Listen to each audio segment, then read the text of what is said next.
हाँ भाई, सभी को नमस्कार।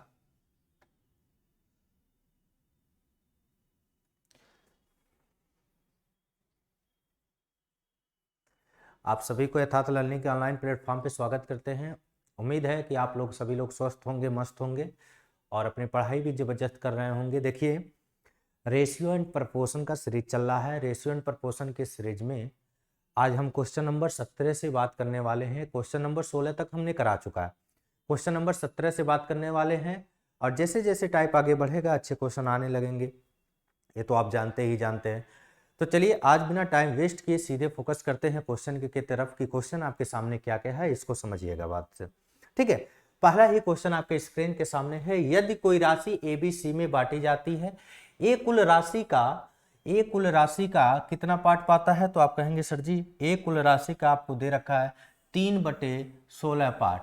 ए कुल राशि का 3/16 भाग और बी कुल राशि का, देखिए एक बात लिखा हुआ है, ध्यान से समझिएगा, टोटल राशि का बोल रहा है। कुल राशि का 1/4 भाग ये प्राप्त करता है। आपसे पूछा है यदि सी को 81 रुपया मिले, यदि सी को 81 रुपया प्राप्त हुआ है, 81 रुपीज प्राप्त होते हैं, तो आपको बताना है बी को कितना धन मिले। आप सिंपल सी बात बताओ, ए भाई साहब को, ए को टोटल राशि का 3/16 भाग मिला है, इनको तो यूनिट में मिल गया, बी को भी यूनिट में मिला है, तो ये बात तो भी फिक्स है कि सी को भी यूनिट में कुछ रुपया मिला होगा कि नहीं, उसको भी तो यूनिट में कुछ मिला होगा। और जो भी यूनिट में उसको कुछ रुपया मिला होगा वही 81 रुपए के बराबर है। तो सबसे पहले आपको यह पता करना होगा कि टोटल धन था कितना।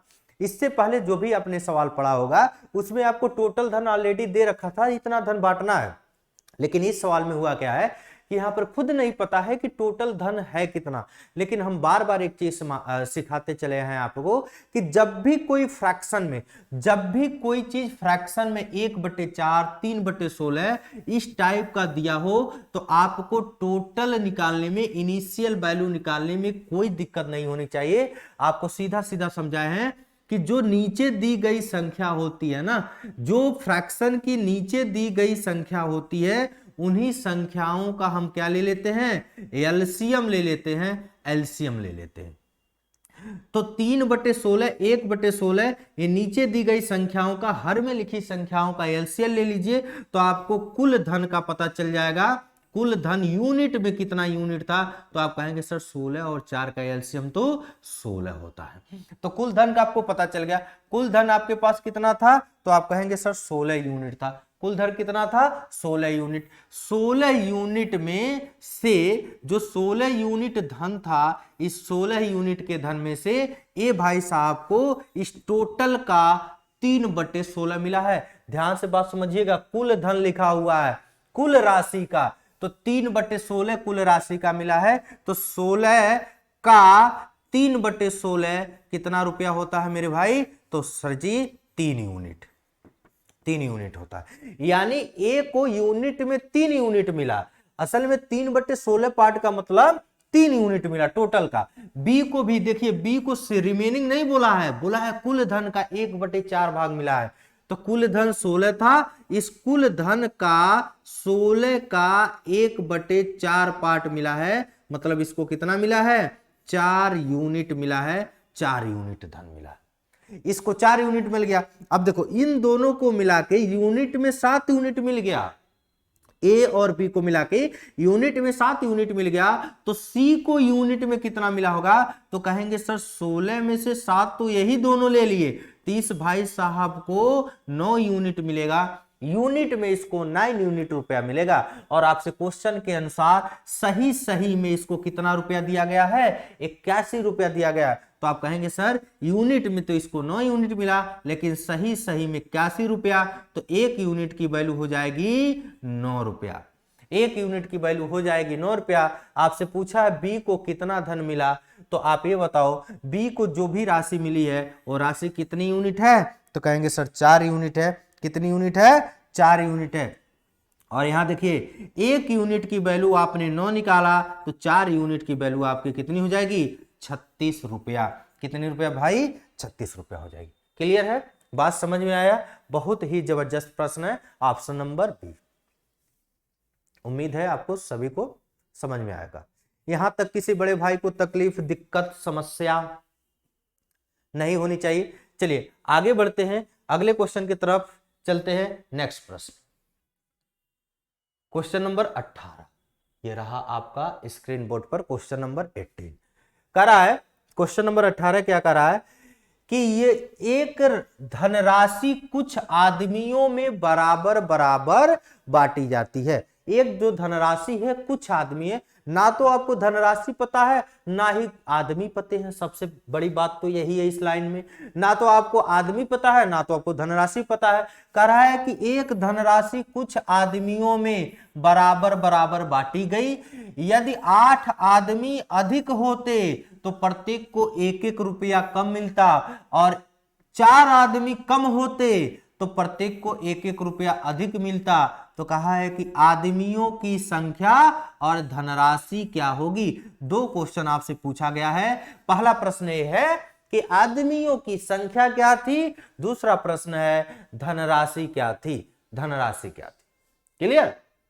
आइए पूरे कहानी को समझते हैं। पूरे कहानी को समझने के लिए आपको करना क्या है, ऐसे प्रश्न जब भी आपको मिले भाई साहब, ऐसे प्रश्न जब भी मिले आपको तो कुछ नहीं करना होता है। जब भी ऐसे प्रश्न मिले आपको तो सीधा सीधा हिसाब किताब लगाना है कि देखो क्या करना है। जब भी ऐसे प्रश्न मिले तो सबसे पहले ऑप्शन पे फोकस करिए। ऐसे प्रश्नों को अगर आप ऑप्शन से करते हैं तो बहुत जल्दी हो जाएगा। अगर ऐसे सवाल आप ऑप्शन से करेंगे तो जल्दी आप कर पाएंगे। क्लियर है? जैसे मैंने पहला ऑप्शन उठाया, पहले किसकी बात हो रही है, आदमी की, फिर उसके बाद धनराशि की। तो मैंने कहा कि 16 आदमी, मैंने कितना मान लिया, आदमियों की संख्या, तो आप कहेंगे सर 16 मान लीजिए। संख्या रुपया में धनराशि कितनी थी, धन कितनी थी 48। तो पर व्यक्ति यहां लिख दे रहे हैं पर व्यक्ति, पर व्यक्ति क्या हिसाब किताब बनेगा, तो आप देखिए ध्यान समझिएगा। 16 आदमी अगर मानते हैं तो सबको मिला के 48 रुपया दिया गया। 16 आदमी अगर मानते हैं तो सबको मिला के कितना रुपया दिया गया, 48 रुपया दिया गया। तो पर व्यक्ति कितना रुपया आएगा, तो आप कहेंगे सर जी 3 रुपया पर व्यक्ति आएगा, 3 रुपया पर व्यक्ति आएगा। क्लियर है बाबू? क्लियर है। लेकिन आगे कह रहा है कि अगर कितने आदमी, 8 आदमी अधिक होते, 8 आदमी अधिक होते, यानी 16 से में अगर 8 आदमी और जोड़ देते तो कितने आदमी हो जाते, तो सर 24 आदमी हो जाते। देखिए सर कितने सर आदमी हो जाते, 24 आदमी हो जाते। तो 24 आदमी में ही 48 रुपया बांटते तो सबको पर व्यक्ति कितना मिलता, 2 रुपया। यानी पिछले वाले हिसाब किताब से अब जो है पिछले 3 रुपया, एक व्यक्ति को 3 रुपया मिला था, अब एक व्यक्ति को 2 रुपया मिलने लगा। कहा भी है क्वेश्चन के अनुसार कि 1-1 रुपया क्या होने लगेगा, कम मिलने लगेगा, 1-1 रुपया कम मिलने लगेगा। क्लियर है? आते हैं आगे बढ़ते हैं। कह रहा है कि तीसरा कंडीशन आपके सामने ये है कि अगर क्या हो जाता, यदि 4 आदमी कम होते, और 4 आदमी अगर कम हो जाते बाबू, अगर 4 आदमी कम होते तब क्या कंडीशन बनता मेरे भाई, तो 4 आदमी 16 में से 4 घटाओगे 12, तब भी यही 48 रुपया 12 में बांटा जाता तो सबको कितना मिलने लगता, 4 रुपया मिलने लगता। आप खुद समझो कि कहा भी है कि 1-1 रुपया क्या हो जाता, अधिक मिलता। तो अब देखो पहले 3 रुपया मिलता था, अब 4 रुपया, 1-1 रुपया अधिक। अगर 8 आदमी बढ़ जा रहे हैं तो 1-1 रुपया कम मिल रहा है, अगर 4 आदमी को घटा दे रहे हैं तो 1-1 रुपया अधिक मिल रहा है। तो इस प्रकार इस पूरे कंडीशन को ऑप्शन ए फॉलो कर रहा है। तो इसका परम सत्य आंसर बाबू क्या हो जाएगा, 16 और 48। क्लियर है? कंफ्यूज करने के लिए हाँ भाई 48 और 16 दिया है, लेकिन आप हाँ ये लिखना नहीं चाहिए, मिस प्रिंटिंग है, फिर भी चलिए कोई बात नहीं है। ठीक है, क्योंकि 16-48 आप मानेंगे 16 आदमी 48 रुपया। क्लियर? 16 आदमी 48 रुपया सत्य है। ओके चलिए आगे बढ़ते हैं, अगले नेक्स्ट क्वेश्चन की तरफ बढ़ते हैं। बहुत ही प्यारा क्वेश्चन था। आगे अब देखिए यहां से हल्का सा आपका कंडीशन क्या होगा, इस क्वेश्चन के साथ चेंज होगा, कंडीशन चेंज होगा। और आप ध्यान से समझिएगा, कंडीशन चेंज होगा तो क्या कहानी बनेगी। ठीक है, क्या कहानी बनेगी, इस कंडीशन पे आप फोकस करेंगे। ठीक है, आइए समझते हैं बात को। देखिए अगला क्वेश्चन आपके पास है, कह रहा है कि 2 व्यक्ति की आय का अनुपात 5:3 है। इनके आय है, आय का अनुपात दे रखा है, उनके व्यय का अनुपात भी आपको दे रखा है। यदि वो क्रमशः 1300 और 900 रुपया बचाते हैं तो प्रत्येक व्यक्ति की इनकम बताना है कि क्या होगा, प्रत्येक व्यक्ति की इनकम बताना है क्या होगा। ठीक है, आइए छोटी सी एक बात समझाते हैं।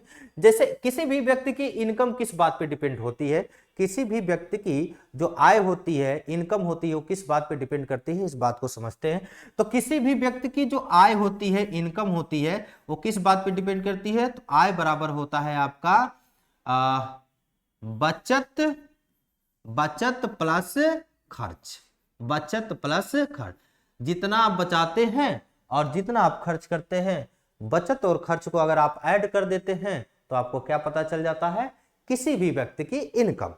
तो यहां पर कंडीशन ये है कि दो व्यक्तियों की आय का रेशियो दे रखा है। हम ये मान के चल रहे हैं कि जो दो व्यक्ति हैं, बाबू ध्यान से समझिएगा, मान ले रहा है कि एक व्यक्ति ए है, एक व्यक्ति बी है। इनकी जो इनकम है, आय है, इनकम है, इनकम का रेशियो तो दे ही रखा है।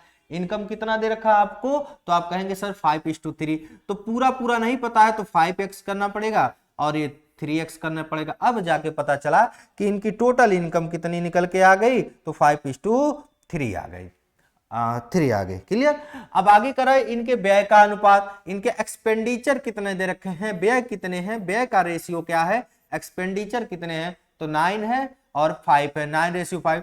तो नहीं मालूम है तो कहेंगे सर 9y और ये 5 है, इसमें भी x ना मान लीजिएगा, नहीं तो समस्या ये हो जाएगी कि जितना खर्चा उससे ज्यादा बचत होने, जितना कमा नहीं रहा है उससे ज्यादा उसकी खर्चा हो जाएगी। ठीक है, तो अलग अलग, इसमें x इसमें y मान लेंगे। अब उसके पूछा है प्रत्येक की बचत आपको क्रमशः दे रखा है 1300 और 900। तो आप कोशिश करिए, आप बचत दे रखा है तो बचत पे फोकस करिए।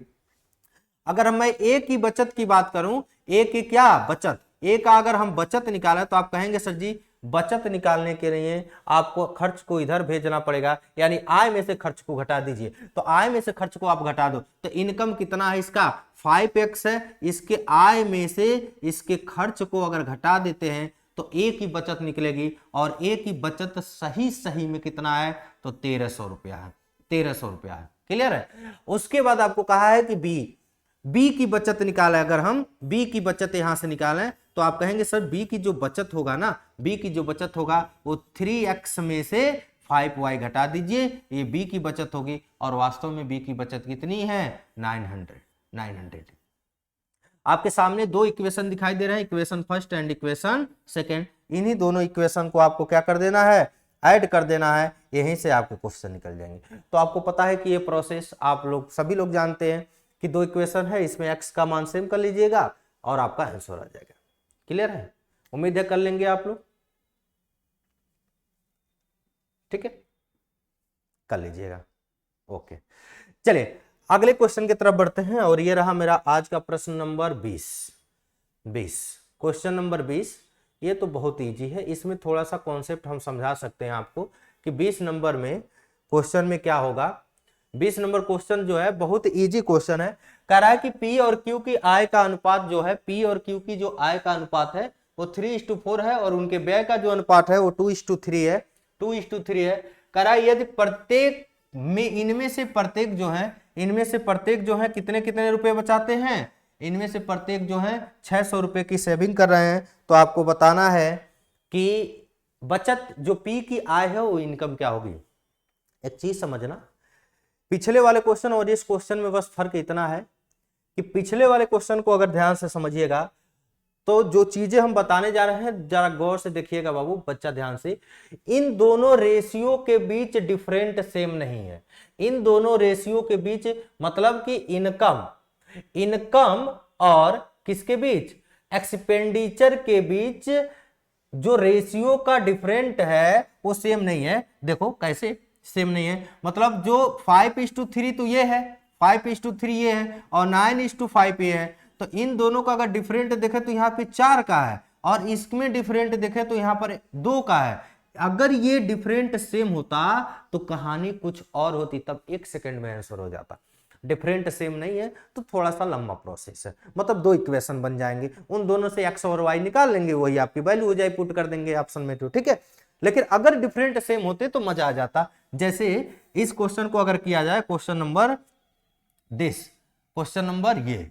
ये कौन सा क्वेश्चन है? Question number 20। अब यहां पर अगर देखो आप ध्यान से, तो इन दोनों क्वेश्चनों में एक चीज दिखाई दे रही है, जो P एंड Q, जो P और Q हैं, उनके इनकम का रेशियो आपको दे रखा है 3:4। क्लियर है? 3:4 है। ये क्या है? इनके इनकम है, इनमें थोड़ा कम। ठीक। उसके बाद इनके व्यय का अनुपात दे रखा है, सॉरी हाँ व्यय तो है, व्यय का एक्सपेंडिचर दे रखा है। एक्सपेंडिचर का रेशियो कितना है? 2:3 है। 2:3 है बाबू। अब प्रत्येक कर है इनमें दोनों का, मतलब P एंड Q दोनों के दोनों कितने रुपए बचा रहे हैं? ये 600 रुपए उनकी क्या है? बचत है। ये 600 रुपए की बचत है। ये भी बात बोला है, 600 रुपए P और Q की बचत है। जो भी बात समझिएगा ध्यान से समझिए, कोशिश करिएगा बाबू। जब भी इनकम और एक्सपेंडिचर के बीच डिफरेंट सेम हो, यानी डिफरेंट एक का हो, तो जो बचत होता है ना, जो बचत होता है, जैसे जब यहां पे घटाएंगे तो इसका भी मान 1 यूनिट आएगा, इसका भी मान 1 यूनिट आएगा, तो 1 यूनिट की वैल्यू वो डायरेक्ट बचत के बराबर होगी। तो हम कहेंगे सर यहां पर अगर इसको पूरा लिख लेंगे x, यहां पर भी x, और ये इसको y बना लीजिए, ते भी क्या बना देंगे आप? y बना लीजिए। तो जो बचत होगी ना, जो सेविंग होगी, वो डायरेक्ट यस और y का मान बचत के बराबर होगी। यानी हम कह सकते हैं जो x निकलेगा और जो y की वैल्यू इन दोनों इक्वेशन को सॉल्व करने के बाद निकलेगा, वो जितनी बचत दिया रहेगा उसी के बराबर ही निकलेगा। यानी x और y एक ही वैल्यू होगी 6000। मतलब अगर आप इसको ऐसे करते कि बचत निकालने के लिए इनकम में से एक्सपेंडिचर को घटाते, तो ये भी किसके बराबर है? 600 बराबर है 600 के, और इसको यहां से 4x माइनस 3y को भी घटाते तो ये भी 600 के बराबर है। अब इन दोनों इक्वेशन को सॉल्व करते तो जो x की मान आती और जो y का मान आता, वो दोनों असल में 600 के बराबर ही आते। तो जब भी डिफरेंट एक का हो तो x और y दोनों सेम सेम होंगे, बचत के बराबर होंगे, 600 के ही बराबर होंगे, वो बचत के बराबर ही होंगे। क्लियर है? जितना रुपया बचत दे रखेगा वही बचत के बराबर हो जाएगा। आगे जो प्रश्न है, आगे आपसे पूछा है P की इनकम बताओ। P की इनकम 3x लिखा गया है, 3x लिखा गया है P की इनकम, और P की वैल्यू आपने क्वेश्चन के अनुसार कितना निकाला है? x का मान 6, तो 3 गुणे 600 बराबर 1800 रुपीज।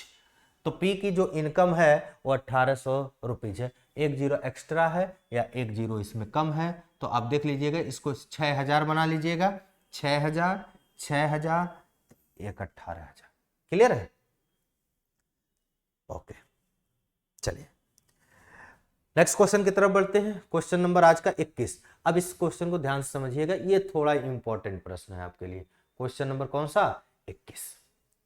प्रश्न नंबर 21 कह रहा है कि आपसे कि ए बी की आय का जो है इनकम दे रखा है, इनकम का अनुपात कर रहा है ए और ए बी एंड सी इस 8:5:2 के अनुपात में खर्चा कर रहे हैं। यदि सी का खर्च सी 2000 रुपया खर्च करता है और बी 700 रुपए की बचत करता है, तो ए की बचत कितनी है? ए की आपको बचत बताना है कि ए कितना रुपया सेविंग करता है। बहुत ही प्यारा प्रश्न है, मजेदार, जबरदस्त, जिंदाबाद वाला क्वेश्चन। ठीक है,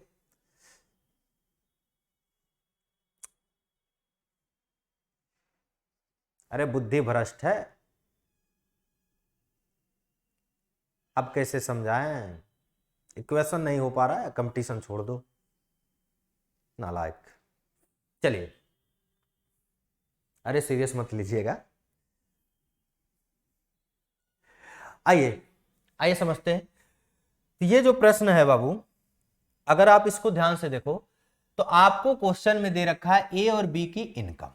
तो यहां लिखिए सुंदर सुंदर बात, ए और बी, और एक प्राणी है सी जिनके इनकम के बारे में नहीं मालूम है कि इस भाई साहब का इनकम क्या है। इनका इनकम दे रखा, इनकम किस रेशियो में दे रखा है? तो 5:3 के अनुपात में। तो 5:3 के अनुपात में ए एंड बी का इनकम है। आगे कह रहा खर्च, एक्सपेंडिचर दे रखा है, खर्च का रेशियो क्या बताया है? 8:5:2। तो इसका बताया 8, इसका बताया 5, इस भाई साहब का 2, 8:5:2 बताया है। ठीक है, अगर हम पूरी इनकम मान लें, इनकी पूरी इनकम माने, तो आप कहेंगे सर x होगा, ये कितना था? 3x होगा, और यहां पर भी तो x होगा, क्योंकि रेशियो में सब में गुणा कराना पड़ेगा, इसका तो मालूम ही नहीं है, छोड़ ही दो। ठीक है, तो पूरा ए और बी की पूरी इनकम जो होगी 5:3 का रेशियो था, पूरा बनाने के लिए हमको एक्स से मल्टीप्लाई करना पड़ा। क्लियर। एक्सपेंडिचर को भी पूरा आप बना लीजिए, तो एक्सपेंडिचर को जब आप पूरा बनाएंगे तो आप कहेंगे ना भाई कि ये सर रेशियो को हटाइए तभी मजा आएगा, तो रेशियो गायब कर दीजिए 20 से, तो ये हो जाएगा y, ये हो जाएगा y, अगेन हो जाएगा y। अब देखिए, अब सॉल्यूशन की तरफ बढ़ते हैं।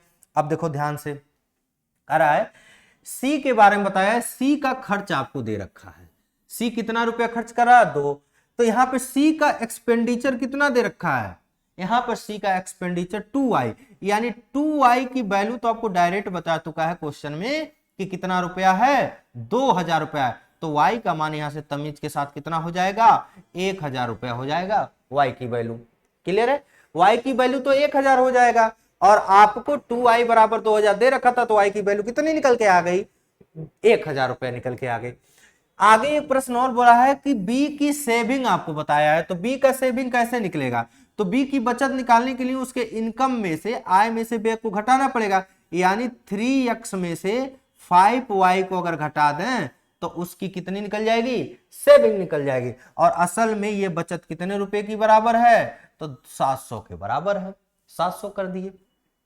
इसको सॉल्व कर लीजिए, आप कहेंगे सर 5 इधर चला जाएगा, 700 प्लस 5 गुणे, अब गुणा क्यों, क्योंकि 5 इधर जाएगा, 5y तो प्लस हो जाएगा, साथ ही साथ y की वैल्यू 1000 रख देंगे, तो ये बताओ 1000 यहां से पुट कर दिए y के जगह। क्लियर। अब देखो 3x बराबर किसके बराबर, 700 में 500 जोड़ेंगे तो 5000 जोड़ेंगे तो 5700 रुपए, 3 से काट लो तो 3 कम 3, 3 9 27 2 0, तो x का मान कितना आ गया आपको, 1900 रुपए आ गया। P की ए की बचत पूछा है, ए की बचत अगर निकालना हो तो आपको 5x में से 8y को घटाना पड़ेगा, 5x में से 8y को। अच्छा, x की वैल्यू 19 आ गई, तो 5 गुणे 1900 में से 8 गुणे 1 2 3, अरे y की वैल्यू 1000 रख देंगे, 19 पचे 9500 में से 8000 घटा दीजिए, तो 9500 में से अगर 8000 आप कैंसिल कर देंगे तो आपके पास 1500 रुपया तमीज के साथ बचेगा, और यही इस प्रश्न का क्या हो जाएगा, आंसर हो जाएगा। यही इस प्रश्न का आंसर हो जाएगा, कितना, 1500 रुपए, 1500 रुपए।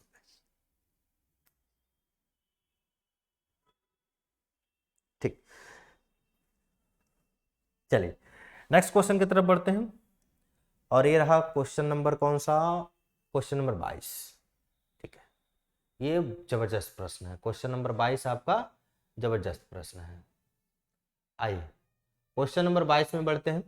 22 नंबर क्वेश्चन कह रहा है कि ए और बी के वेतन का योग, बहुत अच्छी लाइन दे रखा, ध्यान से समझिएगा, ए और बी के वेतन का योग जो दे रखा आपको 2100 रुपया दे रखा, कह रहा है ए अपने वेतन का 80% खर्च करता है। इंपॉर्टेंट लाइन देखिएगा, ए अपने वेतन का जो भी उसकी इनकम थी उसका 80% खर्च करता है, और बी अपने वेतन का 70% खर्च करता है, यदि उनकी बचत का अनुपात, बहुत जबरदस्त लाइन है।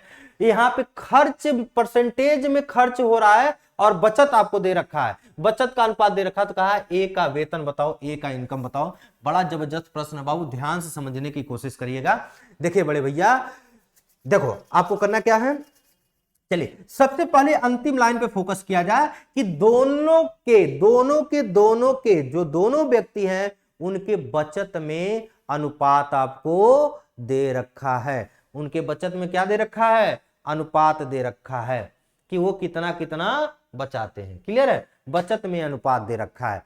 अब ध्यान दो बाबू, ध्यान क्या देना है, जो बचत में अनुपात है मेरे भाई वो क्या है, ए और बी के बचत में अनुपात, ए और बी की जो सेविंग है ना, सेविंग जो है वो देखिए, आप कहेंगे सर जी 4:3 है, लेकिन पूरा बचा रहे थे 4x और 3x। अरे रेशियो में कहां पूरा पता चलता है भाई, तो x लगाना पड़ेगा कि नहीं पूरा पता करने के लिए। तो आपको ये बात पता चल गया कि पूरी इनकम जो पूरी सेविंग कर रहे थे वो 4x का कर रहे थे, और ये जो पूरी सेविंग किया कुल जो बचाया ये 3x बचाया। क्लियर। अब आगे बढ़ते एक लाइन, अब आगे बढ़िए। आगे कहानी क्या है, कह रहा है दोनों का अगर इनकम जोड़ा गया, यानी ए प्लस बी के अगर आय को जोड़ा गया, इनकी आय जोड़ी गई तो इनकी आय दोनों को मिला के कितनी हो रही थी, 2100 रुपए। इन दोनों की आय कितनी हो गई, 2100 रुपए। मतलब ए प्लस बी दोनों का अगर इनकम हम जोड़ दे रहे हैं तो इनकी आय कितनी हो जा रही है, 2100 रुपए हो जा रही है इनकी आय, ये बोला है।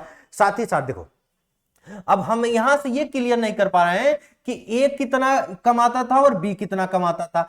अगर 2100 रुपए में से ए की वैल्यू केवल ए का मान पूछा जाए तो आप नहीं बता सकते। कारण ये है कि दोनों को मिला के बताया गया ना 2100, दोनों को मिला के 2100 बताया गया, तो आप यहां से ये बात नहीं क्लियर कर सकते कि ए कितना कमाए बी। लेकिन हाँ, ये तो सत्य है कि दोनों मिलके कितना कमाए, तो 2100 रुपया कमाए। अब ए जो भी रुपया कमा रहा है, ए जो भी रुपया कमा रहा था उसका 80% खर्चा कर दिया। तो हम ये मान के चला ए की जो भी इनकम हो, ए की जो भी आय हो, ए अपने आय का 80% खर्चा कर दिया। लेकिन हम खर्च पे फोकस नहीं करेंगे बाबू, कारण क्योंकि किसके बारे में हमको जानकारी है, सेविंग के बारे में जानकारी है, तो हमारा फोकस होगा सेविंग पर। हमारा किस पे फोकस होगा, सेविंग पर। तो ए जो भी रुपया, ए की इनकम जो भी होगी उसका इसने 80% खर्चा कर दिया। हमसे खर्चा से मतलब नहीं है, सेविंग से मतलब है। सेविंग परसेंटेज में करेगा 20%, 20% का मतलब 20/100, और सही सही में इसने कितना सेविंग किया, तो आप कहेंगे सर 4x। 20 25 100, 5 चौक का 20, तो ए की टोटल इनकम निकल के आ गई 20x। ए की टोटल इनकम कितनी निकल के आ गई, 20x। इसी प्रकार से अगर बी के बारे में देखा जाए बाबू, बी की इनकम, बी की जो आय होगी, बी की जो आय होगी, बी अपने आय का 70% खर्चा कर दे रहा है। हमसे खर्चा पे फोकस ही नहीं करना है, हमको क्या करना है, बचत पे, सेविंग पे, सेविंग पे, सेविंग पर ध्यान देना है। तो आप अगर ध्यान दीजिए तो आप देखिए 70% खर्चा किया तो परसेंटेज में 30% बताया, लेकिन रेशियो के सही इंटीजर फॉर्म में वो 3x बचाया। तो आप कहेंगे सर 1 0 से 1 0, 1 3 से 1 3, 10x। तो 20 की टोटल इनकम, बी की टोटल इनकम निकल के आ गई। बी की टोटल इनकम कितना आ गया, 10, और वही दोनों मिलके 2100 के बराबर थे। ठीक है, तो आप ये बताओ, ए प्लस बी दोनों मिलके ही तो 2100 के बराबर थे, 2100 रुपए के, और ए की वैल्यू 20 और बी की वैल्यू कितना है, 10। तो 20 और 10 टोटल 30x, और ये 30x किसके बराबर है, 2100 रुपए के बराबर। तो x बराबर 1 0 1 0, 3 से काटेंगे 70 बार में, x का मान कितना आ गया, 70 आ गया। ए का वेतन पूछा है, ए का इनकम, अभी आप ए का इनकम निकाले हैं, कितना है, 20x है। तो ए की इनकम जो होगी, इनकम जो होगी वो कितना हो जाएगी, तो आप कहेंगे सर जी 20x है, और x की वैल्यू कितना निकाले हैं तमीज के साथ, तो आप कहेंगे 70, यानी 1400 रुपया, 1400 रुपया। ठीक है, सिंपल सा क्वेश्चन है, कोई घबराने वाली बात नहीं, अच्छा प्रश्न था। बस ये यहाँ पे खर्चा दे देगा, यहाँ पे सेविंग दे देगा, आपको खर्चा पे फोकस ही नहीं करना, क्योंकि जानकारी सेविंग में थी, तो सारा फोकस सेविंग की तरफ करके चलेंगे तो इजीली आप सॉल्व कर पाएंगे। ठीक है, अरे बहु समझाना है तो ये इतना करना पड़ रहा है, नहीं तो एक एक लाइन का क्वेश्चन है ये, यहाँ यही होता है, ये 2 1 लाइन 3 लाइन। ठीक है, अरे बहुत तरीके होते हैं एक एक क्वेश्चन का। परसेंटेज फ्रैक्शन मेथड से आप कर सकते थे और जल्दी हो जाता क्या।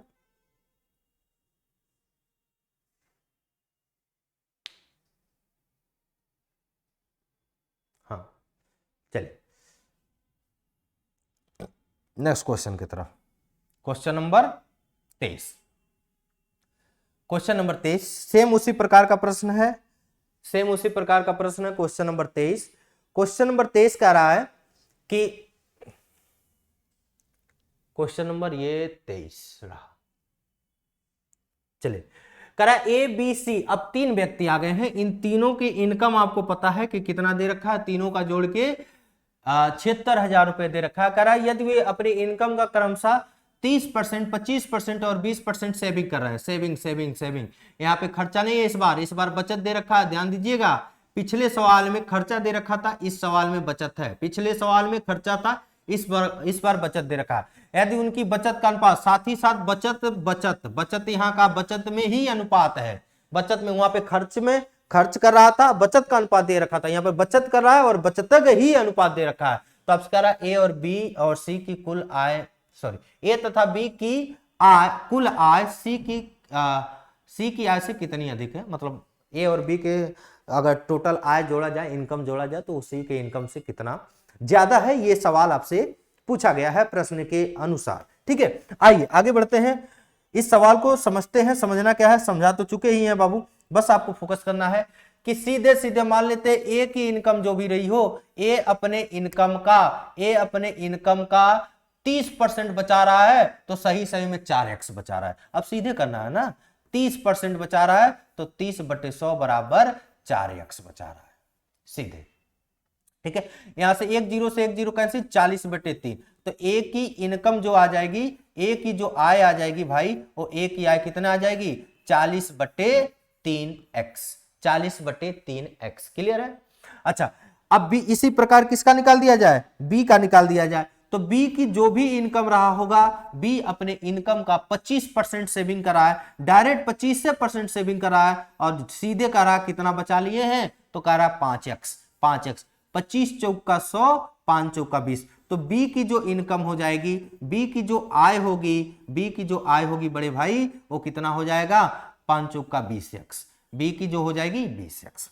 इसी प्रकार से अगर आप देखें, ध्यान दें, तो सी की इनकम निकालना हो, सी अपने इनकम का जो भी कर रहा है, सी अपने इनकम का 20% सेविंग कर रहा है। यहां पे जैसे ही 20% बचाया, तो सही में कितना रुपया बचाया, 6x। तो यहां देखो 20/2500, सी की इनकम कितनी निकल के आ जाएगी, तो कहेंगे सी की कुल इनकम भाई है 20/25 30x है, 30x। और तीनों मिलके ये कितना कमाते थे, 76,000 रुपया। तो आप देखो 40x/3 प्लस बी की इनकम कितनी है 20 और इसकी है 30। ठीक है, 40x प्लस 20x प्लस कितना 30x, और ये किसके बराबर है, 761230 के बराबर है, 761230 के बराबर है। क्लियर है। अगर इनका एलसीएम ले लिया जाए, तो एलसीएम देखिए, ये तो हो जाएगा 60 हो जाएगा और ये 90 हो जाएगा। तो 60 और 90, 150, 190, 150 में 40 जोड़ेंगे 190, x बराबर 761230 गुणे, साथ ही साथ एलसीएम के द्वारा 3 इधर, 19 चौक 76 और 4 तिहाई 12, इसका कैलकुलेशन होगा 19 चौक 76 और 4 तिहाई 12,000 रुपए। तो 12,000 रुपए, एक्स की वैल्यू कितनी आ गई, 12,000 रुपए आ गई।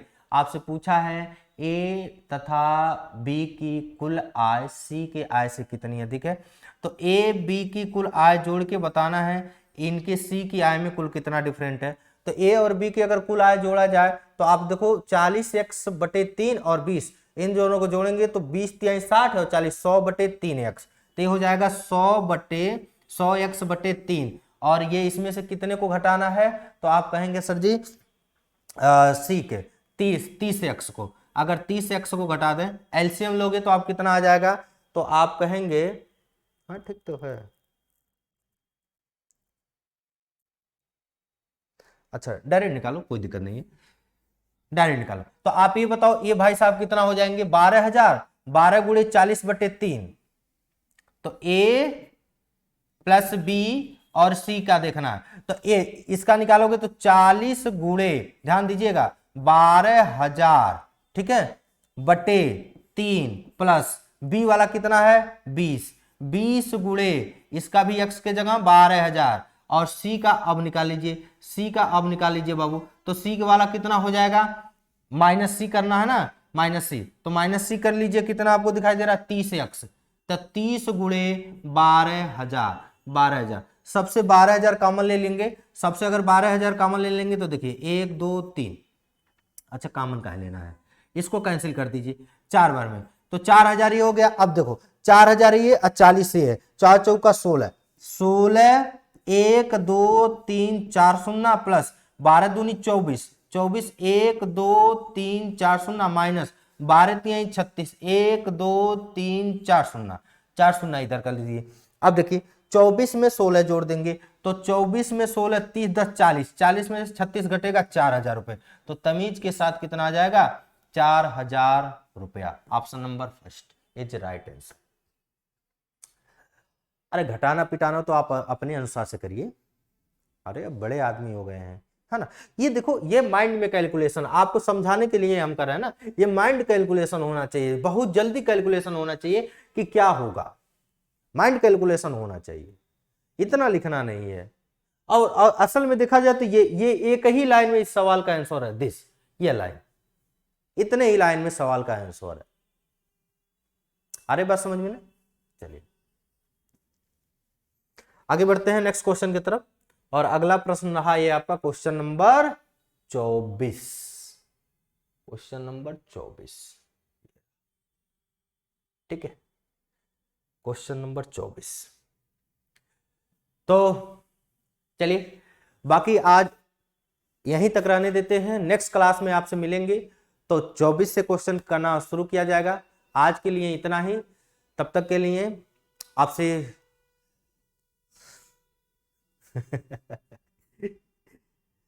तब तक के लिए आपसे विदाई चाहते हैं। सभी अच्छे रहिए, स्वस्थ रहिए, अपनी पढ़ाई जबरदस्त करते रहिए।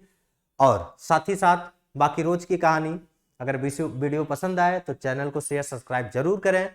और अपने मित्रों को भी बोलें कि इस चैनल से देखें, जुड़े बातें को समझें। और जो भी समझ में ना आए उसको आप कमेंट में जरूर लिखें, उसको सुधारने की कोशिश किया जाएगा। तब तक के लिए आप अच्छे से अपनी पढ़ाई करते रहिए। मिलते हैं नेक्स्ट वीडियो में। जय हिंद।